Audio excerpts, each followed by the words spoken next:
but I want you to be able to see. I've taken out everything that I have laying around that I was like, oh, we could throw that in.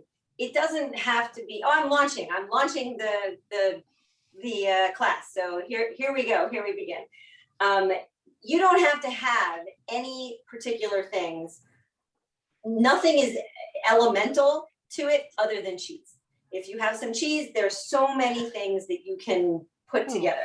So to illustrate some of the easiest things that you can do, if you don't want to do any of the tough stuff, I bought these yesterday at Trader Joe's. I never had them before. I was like, that seems like that would be great on my little cheese board.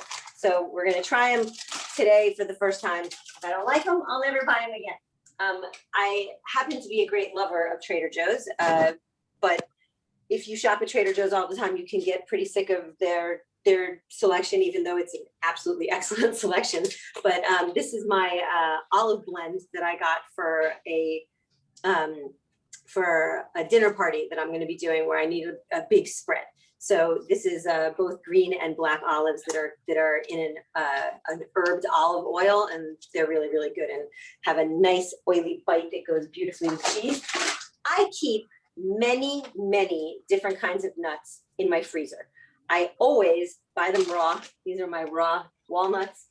I have some raw cashews here. It just went flying across. There's a hole in the bag, obviously.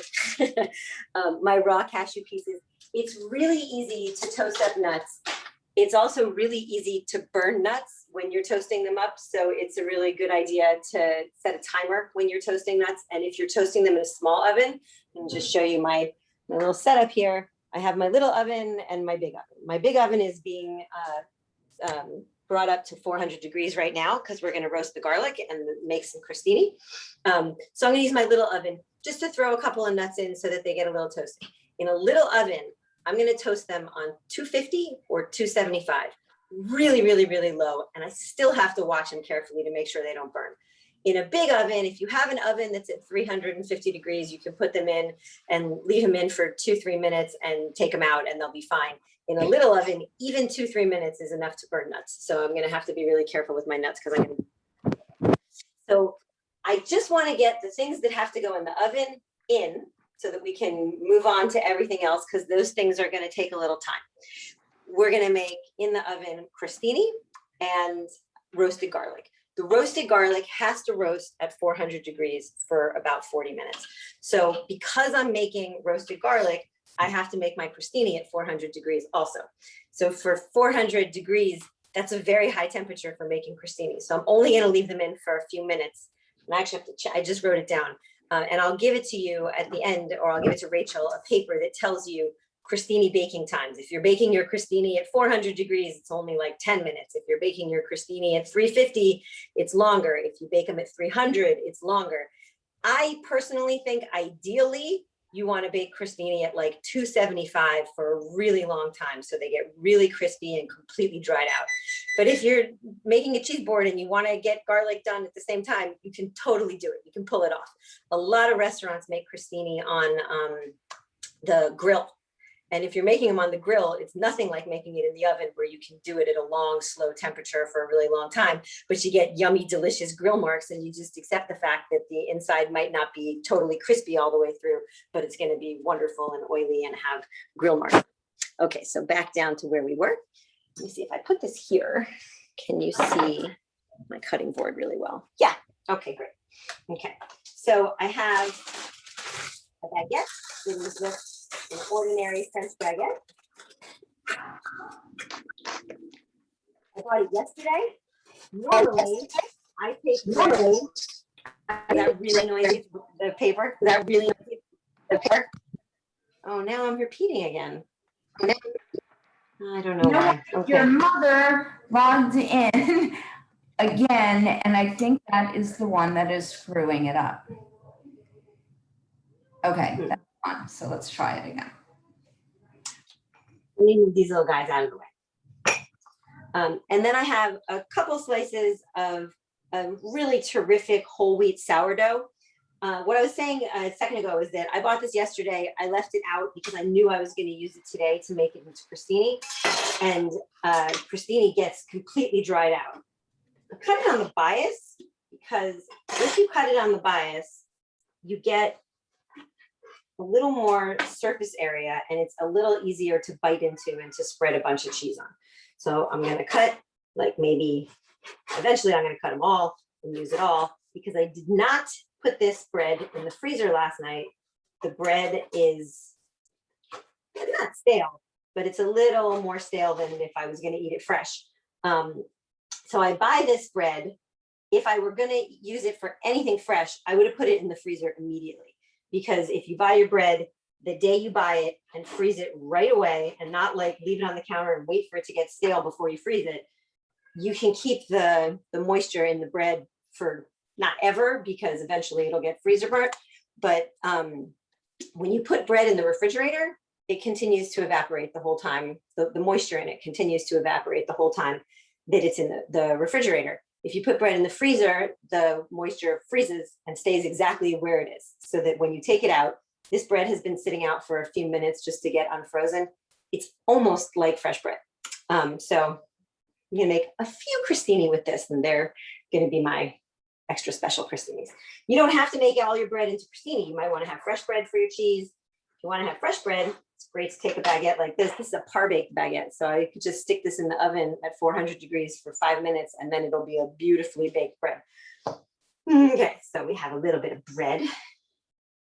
I'm gonna use just plain olive oil, but if you want to go the distance and keep this on hand, if you take a bunch of olive oil, and I mean like a bunch, like a whole cup or 2 cups of olive oil, and you fry an onion in the oil.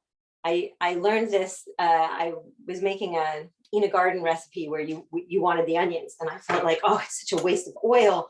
I can't believe how much oil I'm wasting to fry this onion. Just to get a little bit of onion, it had to be like submerged in the oil. It was not a waste. That oil was the most fantastic, delicious thing ever. This years ago, that's how I learned to make onion oil. Onion oil is just marvelous. You can do it with shallots, you can do it with garlic, any kind of, we call them alliums. Any kind of allium is great if you, okay, so I have my brush. It's great if you fry it in oil at a low temp. So each piece of bread, this is kind of up to you. It doesn't have to be super oily. You could do it as lightly as that and it would be fine. You can do it on both sides and you're gonna have it be a little more fine.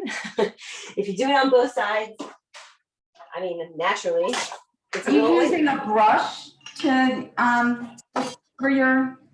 Yes, I always use a brush for crostini. There are certainly people who just drizzle it. I kind of think that's crazy, because then you get a lot of oil in one spot, not enough oil in another spot, and You put it on. Oh, I'm sorry, you can't see that. Yeah, you don't need to see me. You need to see my hands.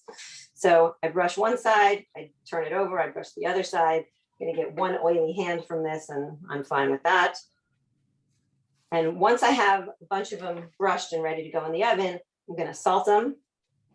To be honest, sometimes I lay them all out to do it faster. If you're in any kind of rush or you feel like this is taking forever, you can lay them all out on the sheet. And it doesn't have to be literally brushed as much as just get some oil on it.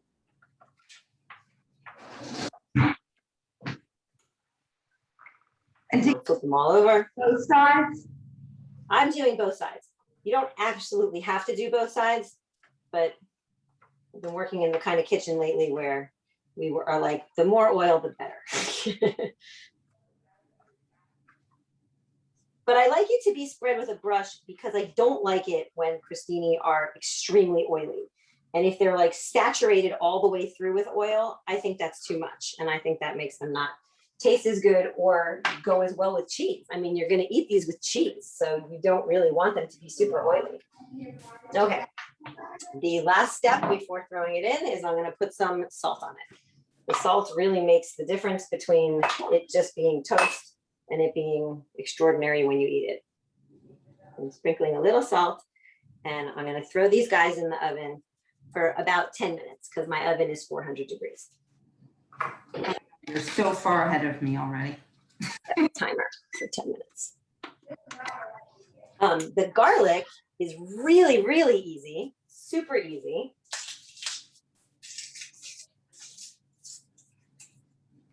You can do you can do a couple different ways to do this. You can, hold on, that's not me, that's me. You can cut them in half so that it's really easy to just get oil all over each side. You can, if you're in a rush, you can break the cloves out and just put them in a tinfoil package with oil and the cloves broken out, and it will work even faster. But we want it to stay kind of the classic way. So what I'm gonna do is I'm gonna cut off the top.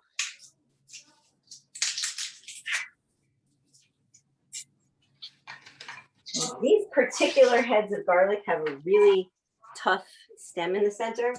So I'm hoping that they're gonna let me cut them in half. It's gonna work. Well, not quite half, actually, just top off. Yeah, see, it wouldn't go through the stem, so you still have a little stem on there. And just run around the top of it. I want to make sure that I get a little bit open on every clove. So since I'm running around the top of the thing, I just want to make sure that all of them, and because I'm a saver and I hate waste, I'm going to save all that garlic, all those garlic tops, and I'll pick the garlic out later because I'm like, I can't throw that out. It's just not my way. So, in a really simple tinfoil package, I'm going to take these heads of garlic. This time we really are going to just drizzle the oil. But since I already have a bowl and a brush, forget it. I have a bowl, I have a brush. I wouldn't make a brush dirty just to get the oil on here, but since it's sitting here. So I'm putting a lot of oil, and then I'm just going to put salt and pepper. The pepper is actually optional. The salt is not. A little bit of pepper, and we're going to roll those up. So you put salt and pepper? I'm so far behind here. Oh, I'm sorry. I can slow down. I was actually trying to rush, but I should maybe not do that. Yeah, I put a little salt and pepper. And let me show you my little package. I mean, Rachel, somebody like you who cooks so much, you just can look at that and figure it out. It's just the tops cut off, a bunch of olive oil, salt and pepper. And then I'm going to make myself a little envelope. Fold it on one side, fold it on the other side. And because I have crostini in the oven on a sheet pan, I'm just going to drop this right on the sheet pan with them. But this is going to go in the oven for 40 minutes. So I'm going to get my crostini are coming out in 7 minutes. Oh, you know what, actually? Yeah, I will. I'll still do it that way. I'll still put it on my pan. Okay, so that's going in the oven. You do not have to flip the crostini, but you can if you're feeling picky. If you're not feeling picky, you can just leave them. They will get how they need to be even without you doing it. And hang on to this. I'll make more crostini with this later. I have a child who loves crostini. I also have a child who loves green apples, which is the reason why I have an out of season green apple. It is still from America. It's not so out of season that it came from Chile, but it was not my preferred fruit to put on this today. I wish I had kumquats, and I wish I had peaches and nectarines, but because I have apricots that we're going to make into a little jam, I'm going to save some of the apricots and I'm going to keep them for fresh.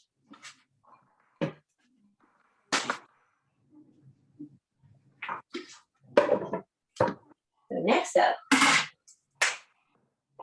are my apricots. They're so pretty. These are some organic apricots that I also picked up at Trader Joe's. And we're going to make a really quick jam. A quick jam, unlike okay. So a quick jam, unlike real jam, doesn't need a whole lot of, you don't need to measure the sugar carefully and get the right ratio of sugar and lemon juice and test the temperature to make sure that you've got it at the, because if you're making real jam that you want to can, everything needs to be perfect. Otherwise you can, you know, give yourself botulism, or at least give your jam botulism if you don't do it carefully. But if you are making a quick jam, it's really just like making a sauce, and you already have it in your head. This is going to last me 3 days, 4 days. It's not going to be something that I'm going to keep in on the, and it's not something I'm going to keep out of the refrigerator either. It's going to be in the refrigerator the whole time. So these guys haven't been washed, so I'm going to wash them. Sorry that I'm going to make noise with this.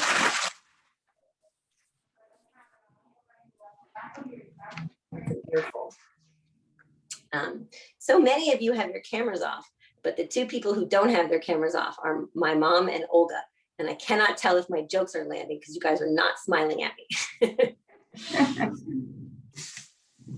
Okay, so I have about 10 apricots, and I don't want to use all of them in my jam. So I'm going to make a little bit of jam, which I do all the time because I know it doesn't last, and because sometimes you have this beautiful fruit on your counter that you know is on its way out. You know, we were given a giant bag of cherries by our neighbor, and once she gave us the cherries, it was like a race to eat the cherries as fast as we possibly could. Otherwise, we were going to run out of time. I'm going to decide where to put this camera. I'm a better chef than cameraman. There we go. So it's my little apricots.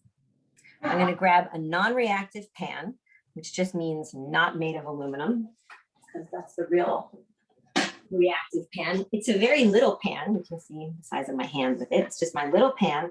And into it, I'm going to put my fruit. And apricots are super easy to cut.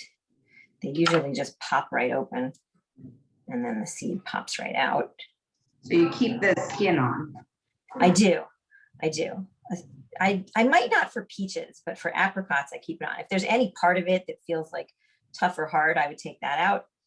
But and then you just put it in halves, or you quarter it, or? No, I cut it into a sixth actually, because since my mother is here, she can tell you I have like weird fruit issues. I don't love to find a big giant piece of fruit in things. Cooked fruit was like something I didn't like as a kid anyway. So these apricots, they're great, but I need them to be small for me to like them. So I'm putting small pieces in. You could put them in whole and dig the pits out yourself later if you wanted to. It's completely up to you. But when you're making a quick jam, it is easier and faster if you make the pieces small. And since these guys are so easy, I'm just going to cut a bunch of them. With many stone fruits, you can do that little twist that I just did. There you go. You run down, see how apricots have this great little crease. It tells you exactly where to run your knife. And then you just go like that. Out they pop, usually. If it won't pop out the seed, it did. But if it won't, you can actually cut a quarter, and then you can usually get it out really easily. Like if I twist it, pop it out like that. If this one doesn't come out easily, I can do a second cut like that and do it again. And then it's really easy to just grab it out. And these are not super ripe, actually. They're kind of firm, which is really nice for cutting up on the board that we're going to make. But for fruit that's going into a cooked dish, you usually want it to be all the way ripe. These are all the way ripe, but they could have been one more day, and I would like it a little more. They're a little firm for making into a compote or a jam, whatever you want to call it. It's really more of a compote. People say quick jam because it's trendy to say. Compotes are just cooked fruit. Jam has more things to be considered a jam. Okay, so they have this great tartness to them. There's nothing in there right now except apricots. I'm going to add sugar and lemon juice, and that's it. Oh, and I only have 10 seconds left before I take my crostini out, but I'm not necessarily going to take them out. I'm just going to check them and see how they're doing. Let's check them now.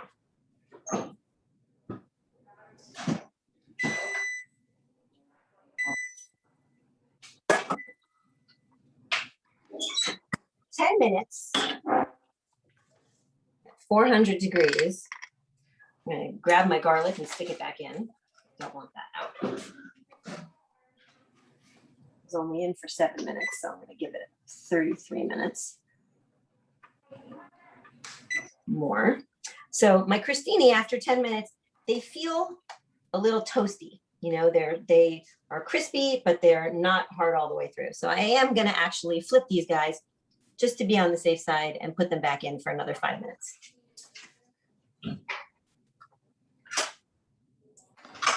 Flip them. I'll use my little tiny spatula. When I turn them over, they actually do look like they have a little more color on the bottom than the top. So I think that makes it a good idea to flip them. So they're going back in for 5 more minutes.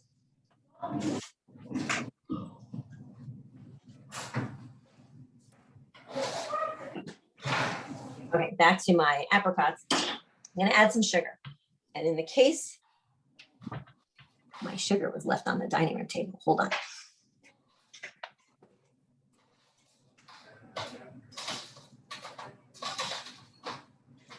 In the case of making this to taste for yourself, I like it to be as little sugar as I can get away with.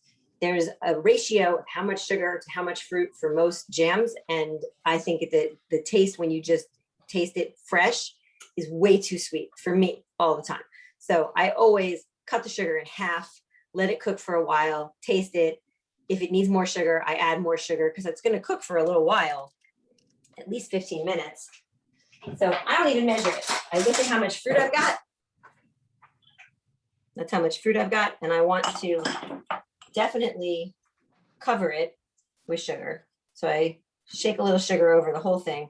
And from experience, I know that's going to be not quite enough. So I'm going to put another, that's about a teaspoon. So I'm going to put 1 more teaspoon just to make sure every single piece is covered. And then I'm going to squeeze some lemon on it. How much lemon? I have this absolutely gigantic lemon, so that's too much. I would say half of 1 regular lemon is probably as much as you would need. You want to make sure that you, well, actually, the truth is you can get a seed out. It's not like a tragedy if you get a seed in there. So I'm squeezing my lemon in there, and it's just enough so that it gets a little sour and it gets a little liquid. And now it's like a little bit wet and sugary.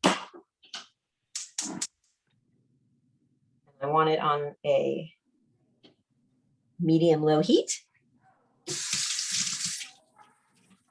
I'm gonna stir it 1 time so the sugar and the lemon juice can all get together. Then we can now finally move on to cheese. So my board's a little wet. I need to dry that off. I want to have a clean, dry board.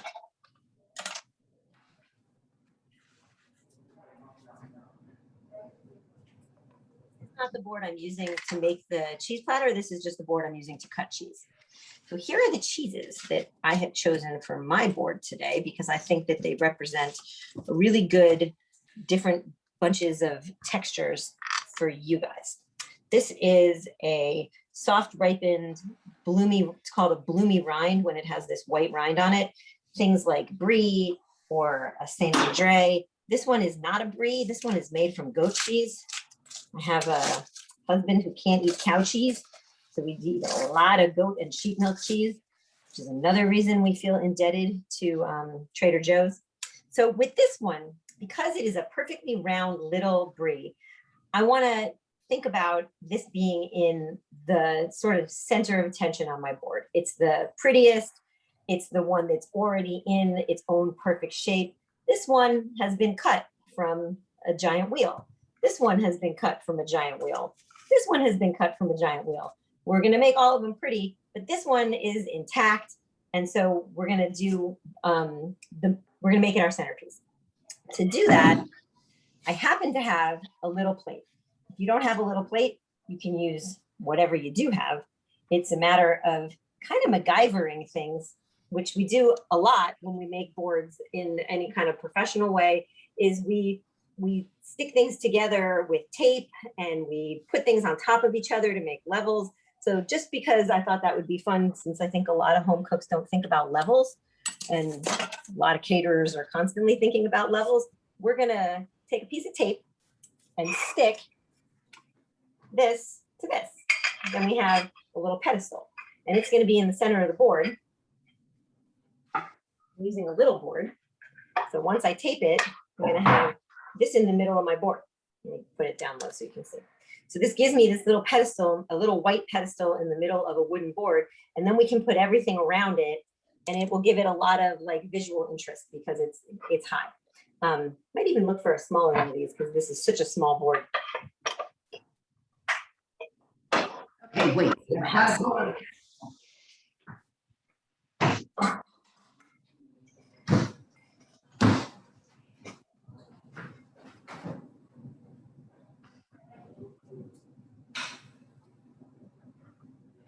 Okay, if I had the time to really MacGyver it with you guys, this is just a little dish that I have. I love this little dish, and it's got flat sides and a flat top. So I could use my little dish and make it a much lower pedestal. But I'm not 100% sure I'll be able to tape it, but I'm gonna try it and see. It's very important that it be stable because people are gonna cut on it. So if it doesn't feel stable, you really can't use it. So let's see how stable I can make it. So here's my trusty masking tape. Also, if you can see the masking tape, that's not so great either. So I'm gonna run this tape all the way around the rim on the bottom. It's got a rim. I'm gonna put some tape all the way around the rim. Don't forget This is about the actually, crostini. what's that? Don't forget about your crostini. They got 27 more seconds, but I really appreciate that because it is the worst to forget something. It's such a shame when that happens. I was kind of thrilled the other day because it happened to somebody else in my kitchen and not me. Someone above me forgot her salmon. And she said, "Oh God, I burnt the salmon." I was like, "Oh good. I'm not the only one who forgets things in the oven sometimes. It happens to the best of us." Okay, so I've made a little tape ring. I'm gonna place this down on here. And if it feels like it's really sturdy, I'm gonna use it. If it doesn't, it feels pretty sturdy. It's very small, doesn't take a lot to stick this thing down. And I think that's gonna work, so I'm gonna go with that. From the side, you can see the blue, but from the top, you won't be able to see it. So then I get a lower center of gravity. I'm also thinking of this as, oh, by the way, my apricots are boiling away. You can see. So I'm gonna turn them down a little bit, and I'm gonna taste it to see if I wanna put any more sugar at this point.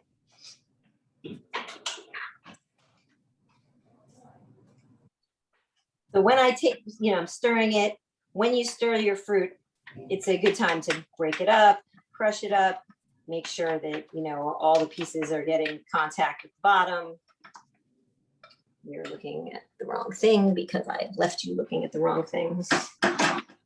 There's my thing. It's starting to get a little mushy, which is exactly what I want. I actually really love the skin in it because the skin has that pretty blush on it. So, all right, I'm tasting. I'm insanely crazy about tart, sweet apricot, and it goes so well with cheese. Okay, so we have our round one is going pedestal like that. Now, when I move this around for you guys, it's moving, which is not great for moving your platter. You don't want things to be moving around. So I'll probably put something sticky down so that it can't move. And that sticky thing can be tape, but that sticky thing could also be honey. Put a little, spread a little bit of honey on it, and then it won't move anymore.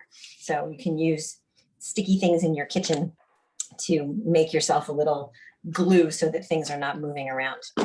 So the other things that I have that I'm gonna put on the board are, this is a creamy Toscano cheese. It's a cow cheese. It's soaked in Syrah so that it gets a nice, beautiful red rind. I use it all the time at one of the places where I work. on almost every cheese board. We almost always use this because it makes a beautiful visual display because of the red rind, but it's also absolutely delicious. So that does not hurt. So when you're thinking about your board and you're thinking about how much cheese am I going to use, if I was going to use the whole thing, it's going to give me a lot of cheese. And I want this board to have lots of different cheeses, nuts, things all around it. So for this guy, I'm thinking I'm going to be spreading it around in one spot. Do I want it to be really regular, like slice after slice after slice, where the slices are all almost exactly the same, and we can fan it out? Well, this cheese is making the decision for me. It's crumbling because it's a crumbly cheese. So maybe I don't want it to be regular. Maybe I want it to be purposely very irregular. And then I would take, you can do it with a big knife, but it works a little better with a small knife. You can take a cheese that wants to crumble naturally and make crumbles on purpose. And then you just have crumbles of cheese that you can make a beautiful pile of crumbled cheese. And the truth is you don't have to use a knife. You can use your hand and break it up too. And then see how the cheese has like holes and moisture in it? It's just the natural spots where it would want to break. It just crumbles away. Sorry about that. So this kind, I was going to say this is my favorite, but the truth is I like them both. I like it both ways. I like it crumbled up in a really rustic way, and I like it also cut really regularly. Get the feeling that people really like the crumbles because it makes things look very rustic and unintimidating. So these little red bits, I definitely want them to be seen and shown. Clean off my hands, and I'm gonna actually stick down the thing like I said, something sticky. I'm gonna use pomegranate molasses as my sticky substance to make this thing not move around. Could also move this to another burner. That would be the smart thing to do. I'm gonna look in on my bread. Oh, Rachel. Yes, You're right. you forgot your crostini. I thought that the crostini had a couple seconds left, but that was the minutes on the. All right, I got some really nice dark crostini now. Thankfully, they did not burn, but they are darker than I would like. They are definitely firm to the touch now and crostini-like. So here's my crostini, and I'm gonna let it cool before I break one open, but they no longer have a soft spot in the middle. They now are hard all the way through. So let's let them cool off someplace because I abandoned them in the oven, even though I was warned not to.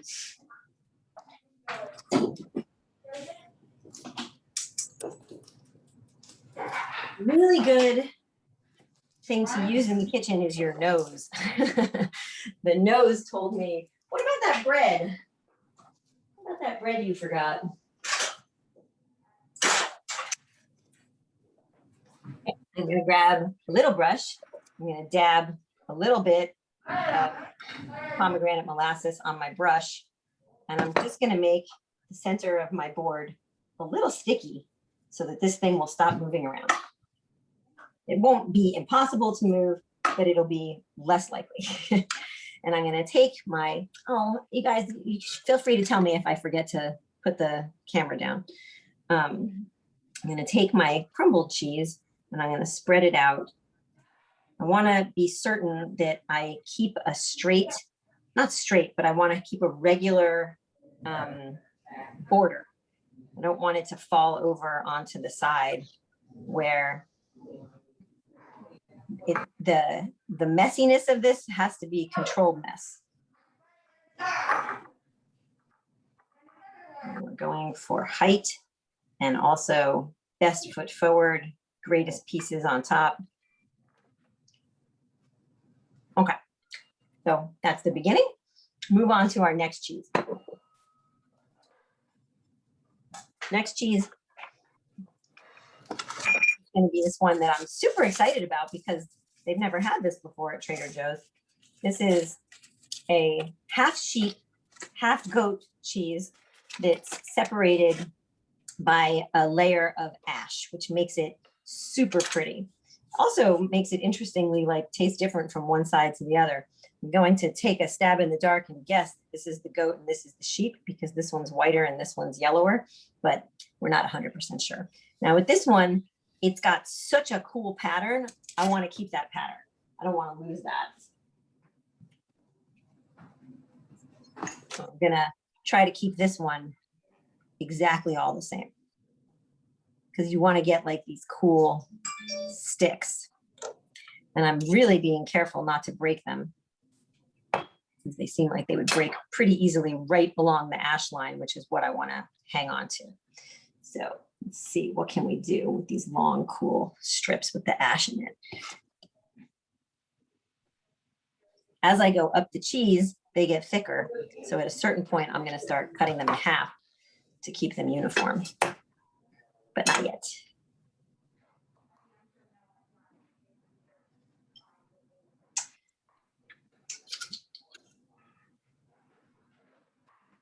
It's much easier to deal with cheese when cheese is cold. So if you don't have to take your cheese out of the fridge, the only one that you definitely want to take out as early as possible will be the brie or anything in the brie family, because that it's much thicker. It takes longer for it to come to temperature all the way through. We're not cutting it.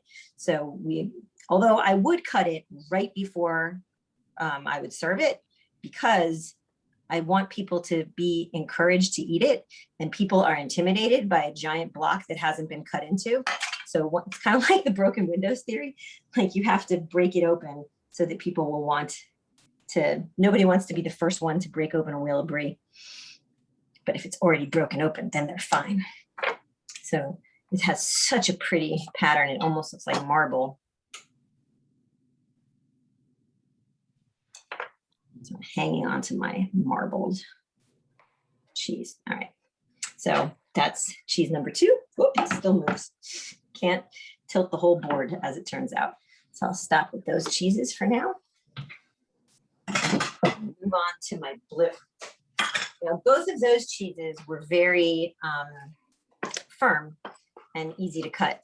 This, the other way. Hold on. Really should have thought to turn that off sooner. So now this will be my 3rd cheese spot, and that will be my 4 cheeses. And then everything else that is incorporated is going to go in between or around. This is also sheep milk. This is one of my favorite cheeses ever. It's a Roquefort, very crumbly blue cheese. And I can tell that I'm not getting straight cuts out of this one. So this one is going to have to be crumbled. I took these things out to be ready for this class, but it would be better to have them in the refrigerator right up until I'm ready to crumble it, because it's easier to crumble a creamy cheese. So this cheese is getting too creamy on my fingers for our purposes here. So I would have kept it in the fridge the whole time so that I can really easily get a solid crumble without mushing it. Some parts are getting mushy. I can actually put this whole thing in the refrigerator once it's done with like a loose layer of plastic wrap on top, and I will.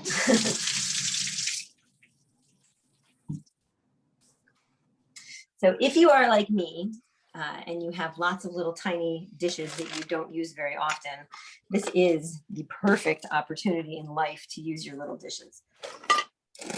So crackers, I would want my crackers to be in a separate thing from here. I'm not going to put crackers on this plate, but of course, if I had a bigger one or if I had a different thing going on, I might. I think the next thing I'm going to do is apple, because I'm starting to look at it and wonder where's the color going to come in on this. So let me put this here. I don't want to put it too far over because I don't want it to get on my stove, which is hot, and that will affect my cheese. So my apple. Now, there's lots of ways to cut an apple, but to cut an apple for greatest beauty, you have to cut it straight down what's called the shoulders of the apple. This is tiny bit wasteful, but it's not like no one in my family is going to eat this. Somebody else will eat it. And then I'm going to cut them straight through. I want to be able to fan it out. So I want it to stay in its, I'm not sure why it wants to stick today. This apple wants to stick to my knife.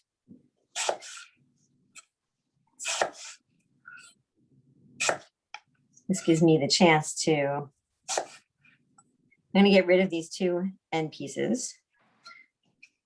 And I'm going to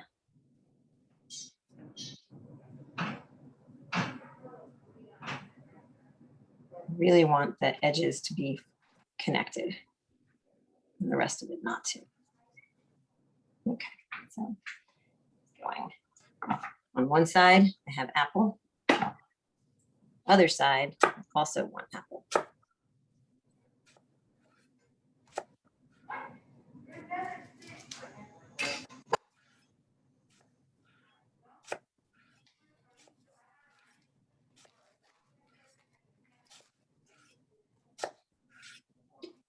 So even though I have two different cheeses on the right and the left side, I'm gonna have the same fruit to give me the same.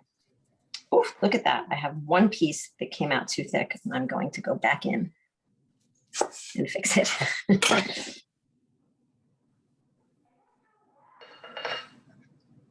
Now, I am showing you guys my perfectionist side for the purpose of like saying, here's how you can do it as perfectly as you can. But you don't have to be this perfect. You can throw things around. So this guy sitting here all by himself needs something for visual interest. I'll take my walnuts and throw them in the oven for 1 minute. My oven is 400 degrees. I can only put them in for 1 minute before things go awry.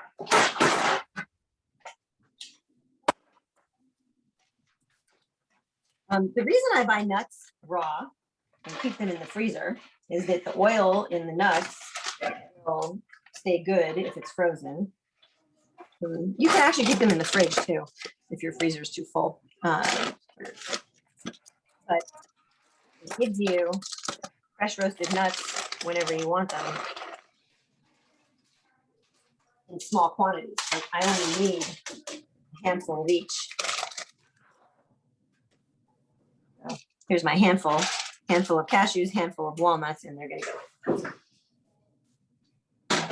Oh, and my oven smells like garlic. Yum. So now I showed you that little dish I have that I use to make this little pedestal. I love little dishes, and I have lots and lots of little dishes. So I'm going to go get myself another favorite little dish and put it somewhere else with something else in it. And I think the thing that's going to be in it is going to be apricot jam, because this stuff is done. Let's turn that off. Now, because I am standing here, my apricot jam was on low and nothing bad happened, but you shouldn't just leave it and not think about it. It takes about 15 minutes to make it into jam. Oh, I forgot again to put the thing down. So now it's already a beautiful, jammy, gorgeous color, and it's hot, so I'll let it cool off, but I'm gonna put it in a little cup and find spots to put little cups down. All right, what are we missing? The nuts are in. We're gonna keep them in for, let me set a timer this time. We'll do a phone timer, because nobody likes to forget their nuts in the thing. 1 minute. Okay, let's see.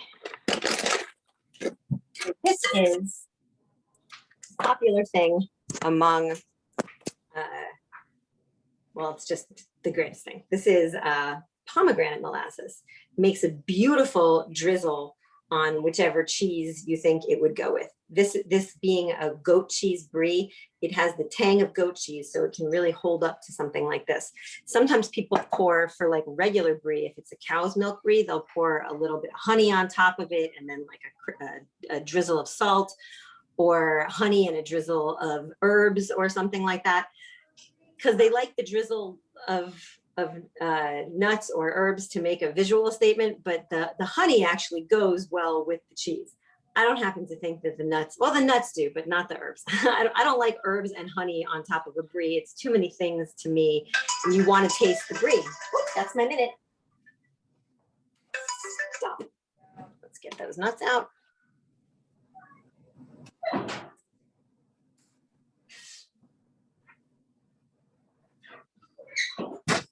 Okay, I look at my nuts and I can see that they have a little bit of oil showing on the top of them. They still look very pale to me, so I'm gonna put them back in for one more minute. But seeing the oil on the nuts is the sign that they're starting to toast. That's the sort of like the beginning of toasting. So I'm gonna do one more minute and then I think they'll be done. So what I wanna do with this, because it is a goat cheese, I wanna drizzle it with a little bit of pomegranate molasses and the walnuts, because I think that's a perfect combination with this cheese. Before I do it, I'm gonna cut into it.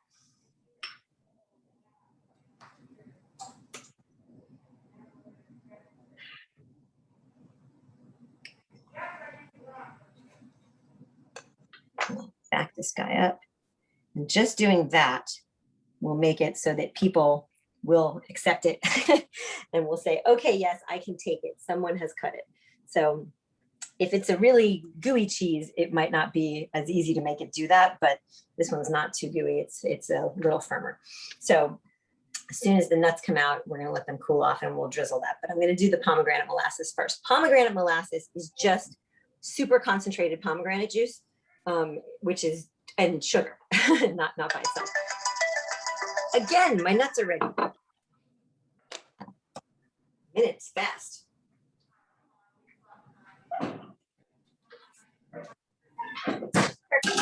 Okay, so they're good. So the pomegranate molasses is a really, really sour and really sweet at the same time. And it has that astringent pomegranate flavor as well. Sorry, I had to snap my fingers at my cat. There is a cat here. The pomegranate molasses would be, I have a triple cream, I have a manchego, I have a sharp cheddar, I have a Gouda, and I have a blue cheese. What was the first one? A triple cream. I would put it on the manchego. That would be my choice. That seems like a perfect combo to me. The triple cream, I wouldn't put anything on a triple cream except honey, because it's got a mild flavor, and what you really want to taste is just the fat on a triple cream. So I wouldn't put anything strong tasting on that. I would put it on the manchego, which will totally hold up to it. All right, I'm gonna get a little spoon and drizzle that on.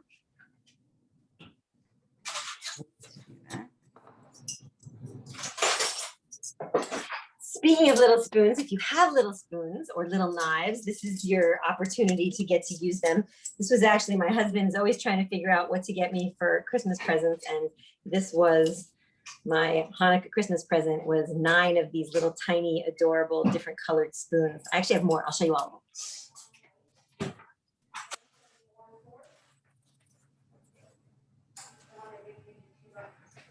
He said, what do you want for Hanukkah? And I said, spoons. Cute spoons. So my cute spoons are going to go on my little crumbled cheese. I can put one there. I can have another one here for my other crumbled cheese. Can't really use them for that, but I can use them on my apricot when I get that into a little dish. Make myself a little more space right here so I can have a dish right there.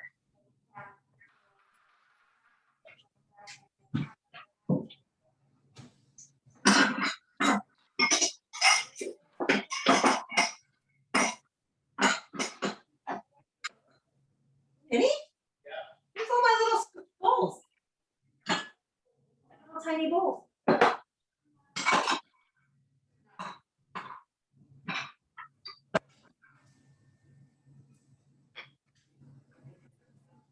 What is it? Live in the corner over there. Be able to run out. How can they be?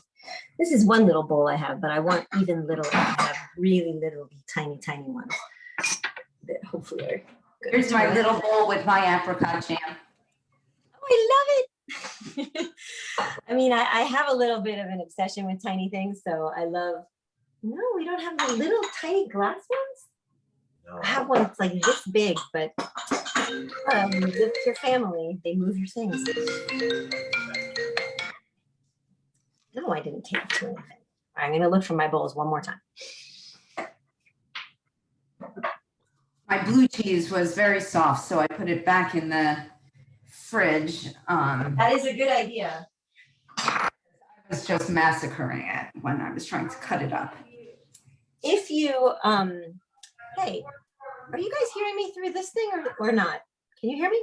Yes, we hear you fine. Can you hear me now? Yes, I can hear you either way. I don't think those are I working. think I'm wearing these for nothing. I don't think they're doing anything. I'm gonna put them in a little bowl. That's weird. I don't think the headphones were working, Finn. Oh, I can't believe that. I've been standing here like a ding dong with those on my ears. All right. So I can't find my little glass bowl, so I'm going to move on to my little teeny tiny wooden bowl, and I'm going to put into, now I'll use a little bit bigger one because I guess I'm just being ridiculous. Into that, I'm going to put my apricot jam.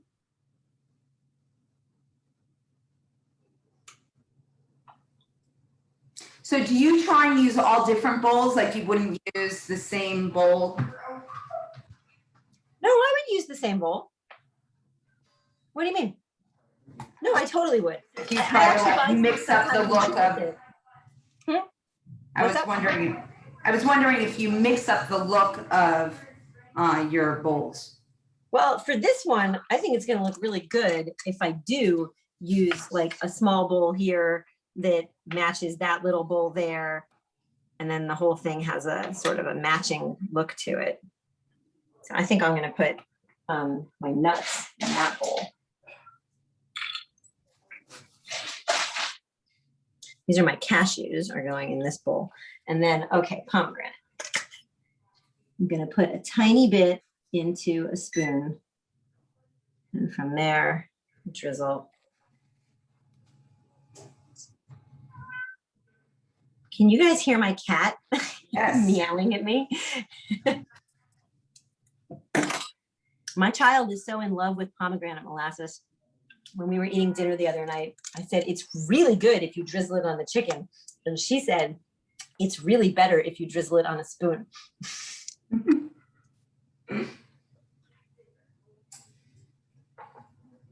The actual issue sometimes is knowing when you're done. Like, should I stop?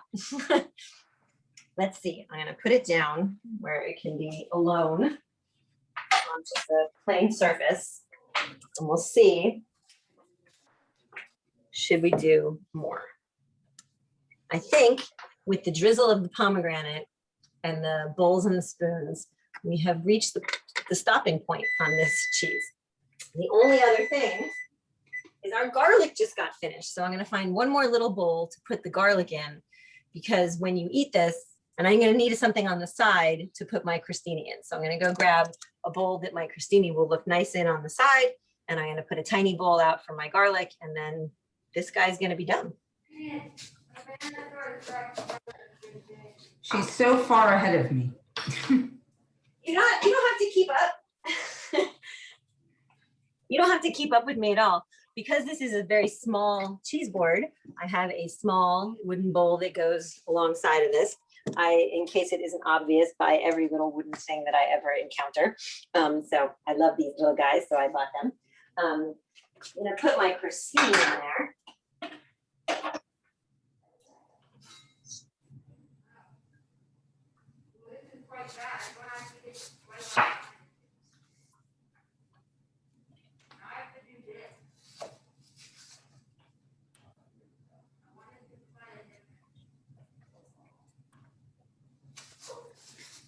I'm still cutting up apple.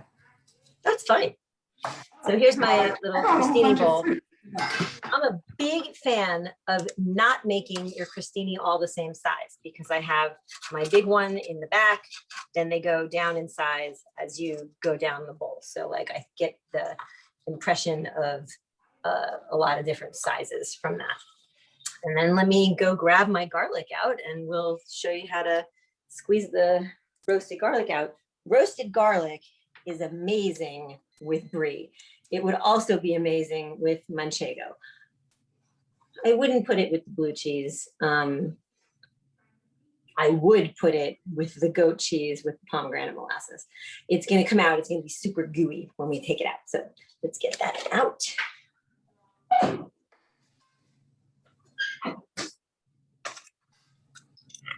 I can hear it sizzling. Therefore, I'm going to not touch it with my bare hands. I happen to have these nifty gloves that somebody gave me from the most unlikely source to get yourself some kitchen equipment. These are the gloves they wear at my daughter's school cafeteria. And the school cafeteria cook said, "You want a pair?"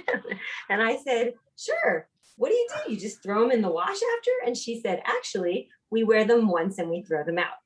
Your tax dollars at work." But so, why are you standing here talking to me? Go. So I open my guy up. Inside, Now I smell my walnuts, so my walnuts are now done. Excellent. So there's my roasted garlic. I'm gonna let it cool. It is not able to be handled yet, but it will be pretty quickly. While I'm waiting for that, I'm going to find myself a tiny bowl to put some roasted garlic in with a tiny spoon because I love the tiny things. I could have thrown in the olives. I don't think this particular cheese board needs them. It's got really salty cheeses, not a lot of sweet cheeses. It doesn't seem like it needs another oily, salty thing. If I wanted more color, we could grab one of these apricots and have one on there for another raw fruit. Of course, another awesome fruit on every cheese board are grapes, which are in season, I think. I don't like grapes, so I don't buy them very often. If I'm putting on the raw fruit, I'm cutting it as small as I can to have it be able to easily be put into some cute configuration.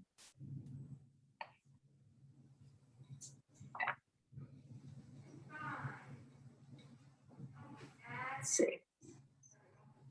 And with the garlic, you would want to be making this cheese board before you need to eat it. You don't want it to be the last thing you make. You want it to sit ready because the garlic is too hot, the jam is too hot, and the cheese is too warm.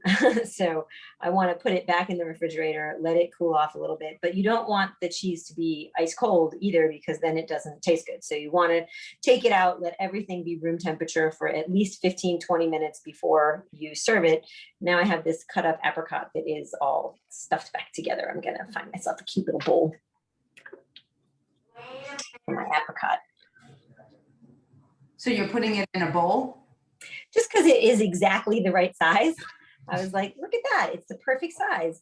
And maybe I'll squeeze it up so people will be like, yeah, let me take one of those. I don't know, I'm moving them around to see what I think of how we should do it. It's funny, it looks better in person than it does on camera. The camera adds 10 pounds to this apricot. Oh my God, that cat is so mad. What are you so mad about? Want to go outside? Yeah, I know. He wants to go outside. Okay, so this is getting put down somewhere. So there's a little room. Right in between my apples has a little room. So this is totally just a choice, is let me throw down this thing of apricots there. Now that I have it there, I think, you know what would make this cheese board even, I mean, the whole thing is a little art experiment that you're having fun with as you do it. It might be nicer to have them scattered all around in like 2s or 3s so that they're like little piles of apricots. Because then there's color all over the board. Demarcate between the cheeses. This is one cheese and that's another. Yep, I prefer that, I think, to it being in a bowl. We already have enough bowls. And we'll give you guys the overhead view in just a second, but we should squeeze out a little bit of garlic. And that'll be our last thing. So here's my garlic. It is very soft. They peel off. And then you just squeeze them. Just a little bit hot, but I'm going to squeeze them anyway.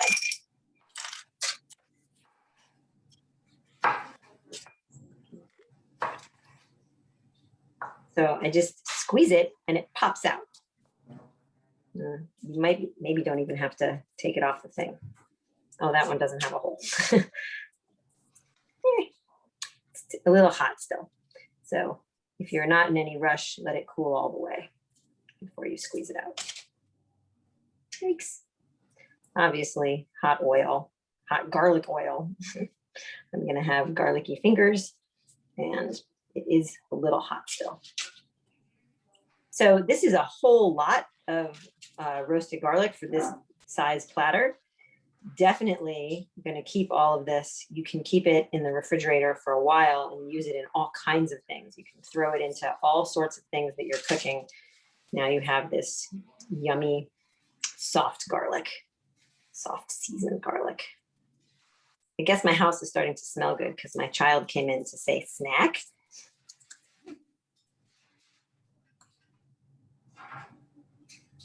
Okay, so just a few that I'm taking out now, just because it's hot and I want to let you guys go and eat your cheese boards. I hope you have someone fun coming over, Rachel, to eat your cheese board. Ray, you have to show us your cheese board. Anybody who made it along with me, you have to show me your cheese board. Okay, so This rule. my cheese board is, I'm trying to, let me unplug it and do it that way. So where is my cheese board? Why is it not showing? Oh my gosh, I can't get it to show my cheese board. So that's my Nice. Oh, you made a pedestal. I love it. I What did. did you make the pedestal out of? I didn't have a whole free. I just bought lots of pieces. Sure. Yeah, we do that all the time. A nice thing if you have, like you said, you had a triple cream. Can I see it again, Ray? So One the more time. triple cream is the one that is on the pedestal.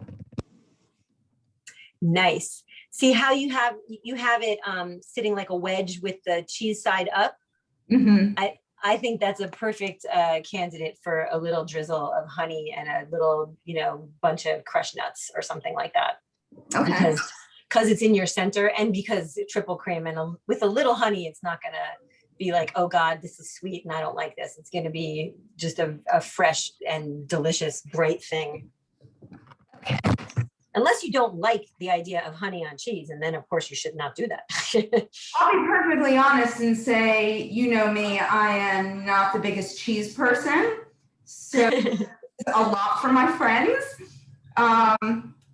And just for the fun of learning how to do this, I have very plebeian taste when it comes to cheese. What do you like in cheese? What kind of cheese do you like? I like sharp cheddar, manchego. I like the harder cheeses. You like hard cheese. Those Yeah, are just so good though for making a beautiful, they spread out in a nice fan. If you make them into straight cuts, they're gorgeous. I mean, I like the softest, fattiest cheeses in the world, but I absolutely appreciate a manchego, and I really appreciate how easy it is to cut. Well, I'm gonna show this one last time, and I'm gonna wish you guys a bon appetit, just like I was Julia Child. Hold on just one second. My fingers are garlicky. Just so you can see it better, I'm gonna fold up a little towel and put it underneath. So move my Cuisinart. So there it is in the end. You got your little crostini plate on the side. My Cuisinart's in the way. Oh no, that's not the Cuisinart in the way. It's the speaker. Yep. And you can see that you get a lot of different visual interest. And in this particular case, you got a couple of colors that repeated over and over again. You got a lot of green, orange, and white, which makes me pretty happy. There's my little crostini. I hope that was fun for you guys, and I think that that's it. That was great. Thank you very much. I'm very excited to have friends over for some wine and cheese this afternoon.